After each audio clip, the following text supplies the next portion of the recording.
Santiago, que las fechas son siempre relativas en la historia, ¿no es cierto? Pero podemos decir que la primera potencia del mundo, la primera nación del mundo que aplica de forma sistemática y consciente una política de subordinación ideológica cultural fue Gran Bretaña. Fue Gran Bretaña, la élite política británica, la que por primera vez en la historia va a aplicar una política consciente de subordinación ideológica cultural. Si vos me permitís realizar una especie de viaje al pasado, había cuando yo era jovencito una serie viejísima que se llamaba El túnel del tiempo, ¿no? Donde estaban ahí dos personajes y ¡pah! ¡Pumfa! Te aparecían en una época determinada de la historia. Entonces yo te invitaría y a los oyentes a que hagamos ese viaje en el tiempo y nos ubiquemos, Santiago, en una isla periférica de Europa, una isla periférica, siempre verde, con gente bastante pobre, donde llueve todos los días. Esa isla vive pura y exclusivamente de exportar lana en bruto a los Países Bajos, lo que hoy es Holanda y Bélgica. Esa isla que a nosotros nos cuesta trabajo pensar que era una isla miserable, pobre, es Gran Bretaña. Gran Bretaña vivía de exportar lana en bruto a los Países Bajos. Claro, tenían también alguna agricultura, trigo, y por supuesto tenían la piratería, en lo cual eran expertos, ¿no es cierto? Pero su actividad real, económica, estaba sustentada en la exportación de lana en bruto. Lana en bruto quiere decir, para los más jóvenes, que ni siquiera se la lavaban, como se la cortaba de la oveja, iba a los Países Bajos. Y ahí la procesaban y estaba en los Países Bajos el gran centro fabril de Europa, donde se producían los productos textiles. La gran protoindustria europea estaba en los Países Bajos.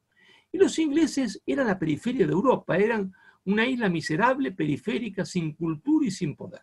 Estamos hablando, Marcelo, estamos hablando del siglo XVI, básicamente. Estamos hablando del año 1550, si queremos ponerle una fecha, digamos. En realidad podríamos decir del reinado de Isabel I de Inglaterra, coetánea de Felipe II de España, ¿no es cierto? Felipe II, hijo de Carlos I de España, también llamado Carlos V de Alemania, nieto a su vez, ¿no es cierto?, de Isabel la Católica y de Fernando el Católico, que habían sellado la unidad española contra la victoria del último reino musulmán en Granada en 1492. Entonces, Isabel I de Inglaterra, coetánea de Felipe II. ¿No? ¿Y qué medida va a tomar a Isabel de Inglaterra que va a cambiar la historia política de Gran Bretaña? Va a prohibir la importación de productos textiles de los Países Bajos. Claro, una prohibición por sí misma en el mundo nada crea. Debe ir siempre acompañada de un estímulo positivo.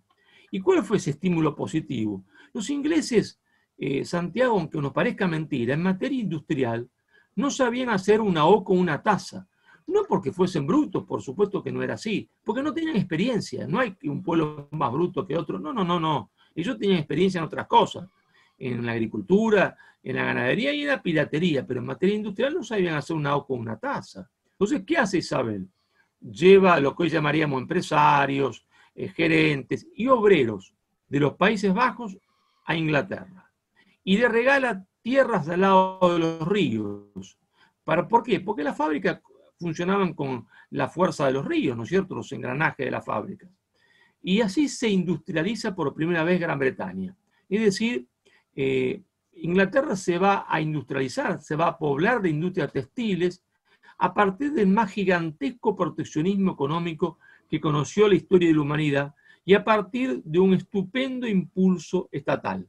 No fue la mano mágica del mercado, sino la mano mágica de la buena política, porque hay mala y buena política. La mano mágica de la buena política es la que va a industrializar Inglaterra y la que va a crear toda su industria textil.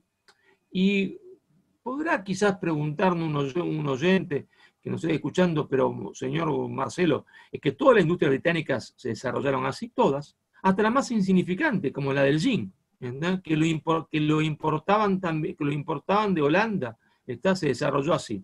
Ahora, una vez que Inglaterra desarrolló su industria, esta industria, Santiago, ¿podía competir con la industria de los Países Bajos, los productos textiles británicos? No podían. ¿Y por qué? Muy sencillo, porque los Países Bajos tenían escala de producción, y al haber escala de producción se abarata el producto, y tenían experiencia histórica, es decir, hacían productos de buena calidad y más barato que los ingleses. En condiciones de libre competencia, la industria británica hubiese sido arrasada por la industria de los Países Bajos. ¿Y qué medida va a tomar Isabel para derrotar a los industriales belgas y holandeses? Va a prohibir la exportación de lana a los Países Bajos.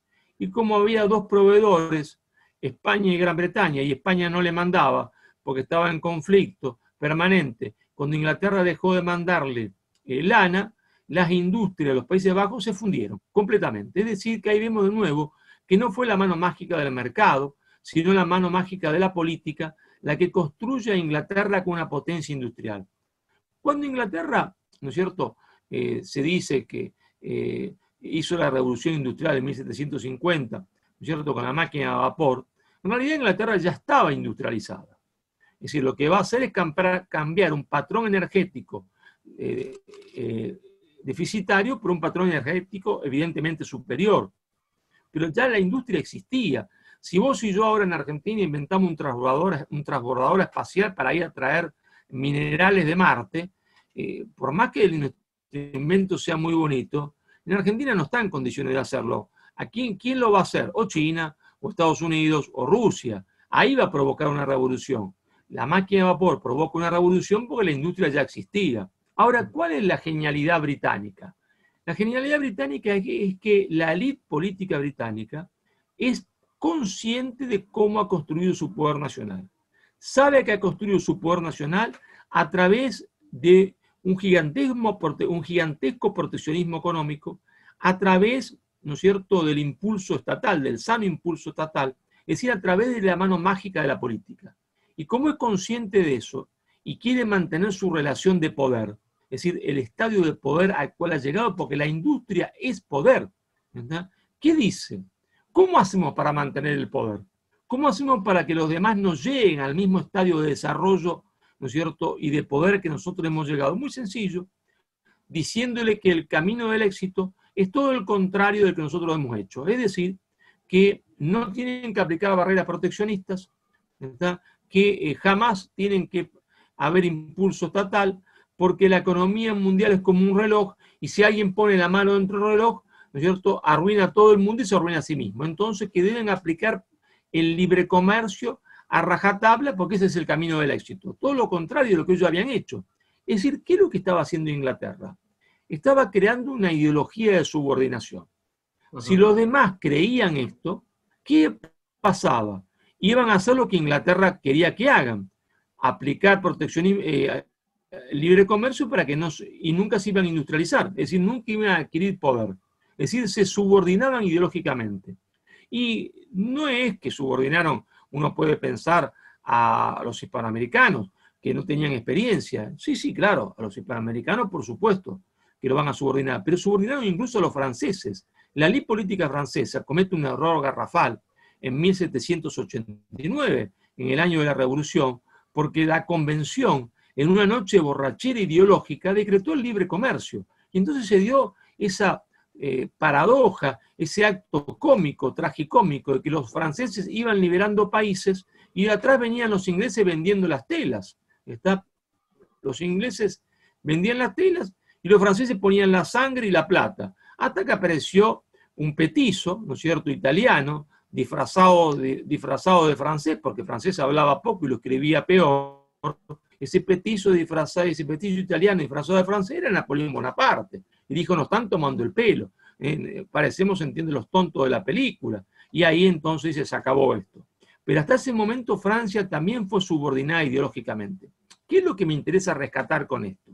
Sí es cierto, solo sí es cierto, que Inglaterra conquistó más mercados y más países, porque no solo le interesa vender su mercadería, sino que los otros no se industrializasen porque la industria era poder. Sí es cierto que lo hizo, principalmente a partir de la subordinación ideológica, aunque no dejó de aplicar la fuerza como última ratio. Entonces es cierto que todo proceso emancipatorio exitoso, que todo proceso de construcción de poder nacional exitoso o de desarrollo, debe partir ¿de qué? de una insubordinación ideológica, porque si Inglaterra usa como arma para impedir el desarrollo y la construcción del poder la subordinación ideológica, por lo tanto, para poder desarrollarse y tener poder hay que insubordinarse ideológicamente y aplicar un adecuado impulso estatal. Entonces, yo ¿qué es lo que sostengo? Que una insubordinación ideológica más un adecuado impulso estatal, ¿no es cierto?, es igual a una insubordinación fundante. Y todos los países que construyeron poder, ¿está?, que realizaron procesos emancipatorios exitosos, realizaron una insubordinación fundante. Y los que no la hicieron se condenaron al subdesarrollo y a la subordinación permanente.